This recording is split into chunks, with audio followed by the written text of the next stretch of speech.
Okay, so I was not originally feeling called to make a video tonight. Like, I wasn't planning on this, but I guess I felt called afterwards. I just kept feeling like I needed to do this, so here I am. I tried to ignore it, but sorry, I'm gonna move around. This is just not comfortable. I come to my bathroom to do these because it just seems to be the quietest place in my house. My dog's not jumping all over the place. So anyway, I want to talk about healing. So I had these conversations tonight, and I'm going to use this analogy to you guys. I got it off of one of my mentors, but because I think a lot of people still don't get it. They don't understand like what it takes and what it means. But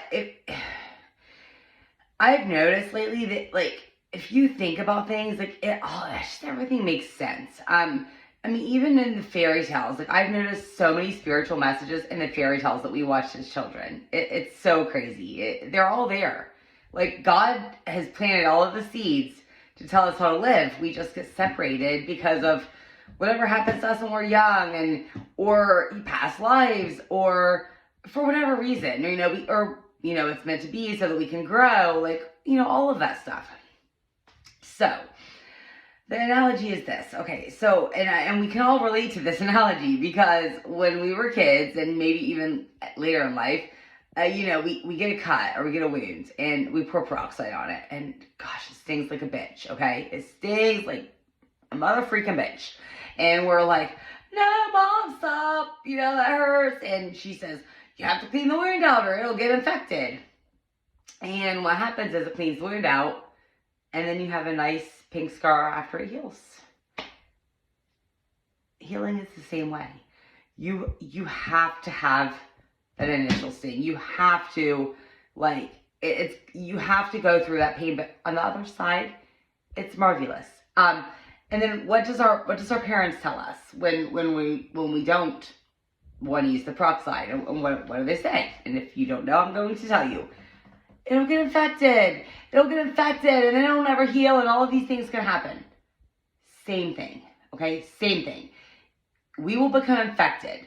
Not only do we become infected, but what happens with infections? If it's a MRSA infection, I'm just using like analogies from physical stuff here that people understand. But if it's a MRSA infection, just example, you're going to infect other people. So what happens if you have inside wounds that have now become infected because you didn't pour the peroxide on them to heal them?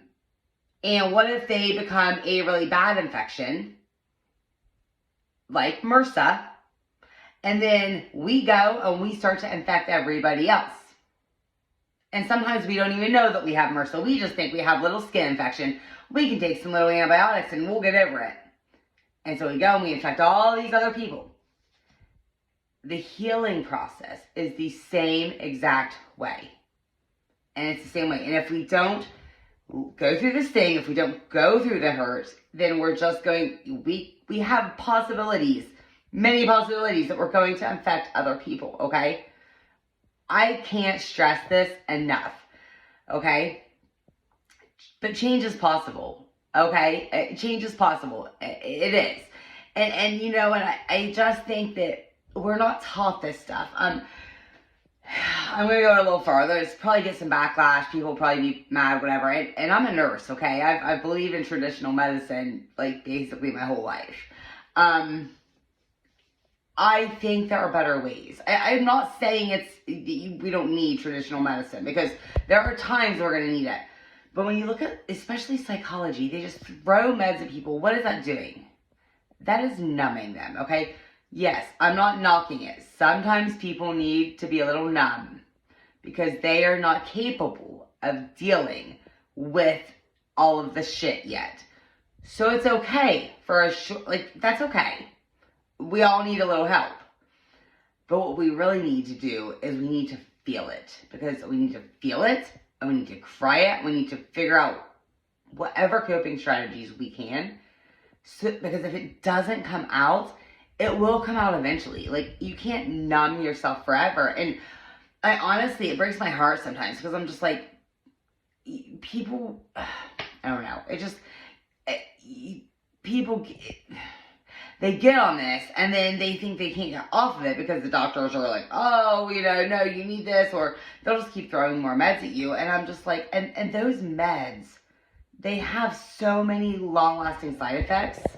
I mean, tardive dyskinesia for one of them. I mean, people get disability because they have tardive dyskinesia because it's a debilitating illness that is caused from psychology type of medications.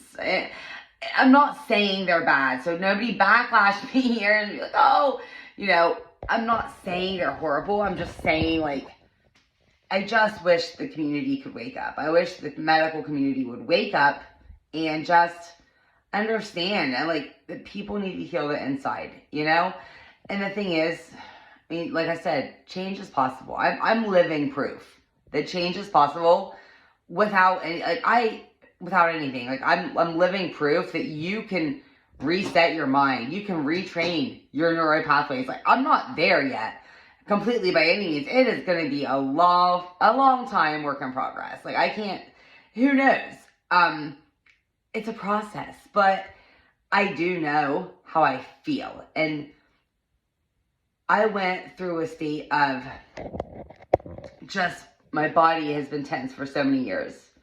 And now I can just feel the peace, and it's, like I said, I'm a work in progress, but I already know, I've seen the signs, and I'm living proof that change is possible, and you can feel good, and you can feel better, and that's really what I want you to work on the most. If there's any tips here I can give you, is work on the feeling. Like, concentrate on how you want to feel. When you want to talk about manifesting your desires, or manifesting this, or just anything, the thing is, you need to focus on how you want to feel. And for me, I want to wake up every morning without worrying about anything. I want to wake up every morning without anxiety. I want to feel loved and supported.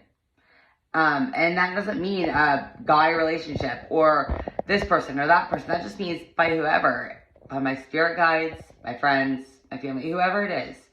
I just want to feel supported, and I want to feel inner peace. And the thing is, a lot of those things are already starting to happen for me. Like, the inner peace, it's crazy. And if you knew me before, and if you knew me now, like, you would see that. So that my tip to you guys is focus on how you want to feel and think about that. Spend 5 minutes. If you only have 5 minutes, and I said this tonight, if you only have 5 minutes while you're on the shitter, okay, while you are using the bathroom to meditate, because that's the only quiet time you can get in your house, do it. You have to do it. You have to. And there's different kinds of meditation. If you do it, I want you to give it a month, okay? I want you to give it 1 month. And I mean, if you can't do it, there's different ways. If you can't do it silently, sitting, like I'm doing, one of my friends, she does working meditation. So she will work out and then close her eyes and kind of meditate that way. There are many different ways, but I want you to try it. 5 minutes a day. If you can do 5 minutes in the morning, 5 minutes in the evening. I do morning mantras. So for me, I will meditate, and I will also say things